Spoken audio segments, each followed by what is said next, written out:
நல்லவன் வாழறதுன்றதெல்லாம் ஒரு பக்கம் இருக்கட்டும், நல்ல விஷயங்களை சொன்னாலே இப்போ பெருசாக பொருட்படுத்த மாட்டான். அன்றைக்கி ஃபுட்பாலில் ஒரு பையன் நின்றுக்கிட்டு இருக்கிறான், நான் உள்ளே நின்றுக்கிட்டு தம்பி ஃபுட்பாலில் நிற்காத மேலே வந்துரு, அவன் உடனே அங்கேருந்தே அப்படின்றான்.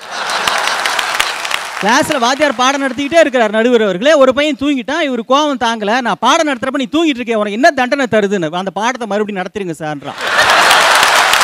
நல்ல விஷயம் சொன்னாலே ஏற்றுக்க மாட்டேங்கிறான். நான் கேட்குறேன், நல்லவன்னா யாருன்னு நீ கேட்டீங்கல்ல, பெரிய பெரிய டெஃபனிஷன்லாம் வேணாங்க. அன்புள்ளவன் நல்லவன், நேர்மையாக நடக்கிறவன் நல்லவன், உண்மையே பேசுகிறவன் நல்லவன், எந்த நிலையிலும் திருட்டுத்தனம் செய்யாதவன் நல்லவன்.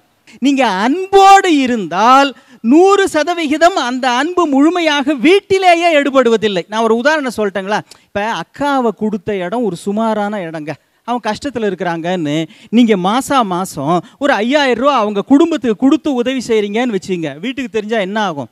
உண்மைதாங்க, உங்கள் அக்கா கஷ்டப்படுறாங்க, தம்பின்ற முறையில் நீங்கள் செய்ய வேண்டியது நியாயம் நான் சொல்லுவாங்க. இந்த மனுஷன் என்னை பொண்ணு பார்க்க வந்த அன்றைக்கே எங்கள் அப்பன்ட்ட சொன்னேன், அது மூஞ்ச பார்த்தாலே சுத்த லூசுன்னு தெரியுதுப்பா, அது ப்ரூவ் ஆயிடுச்சா?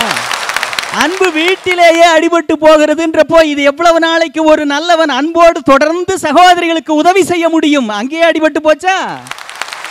பொய் சொல்லாதவன் நல்லவன், சரிங்களா? பொய் சொல்லாம இருக்க முடியுங்களா இன்னைக்கு?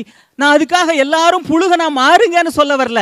உண்மை மட்டுமே பேசுவேன் என்று முடிவெடுத்த ஒருவன் அதிகமாக மற்றவர்களுக்கு தொந்தரவாகி விடுகிறான், மற்றவர்களால் அவனுக்கு அதிக அளவில் தொந்தரவு வருகிறது.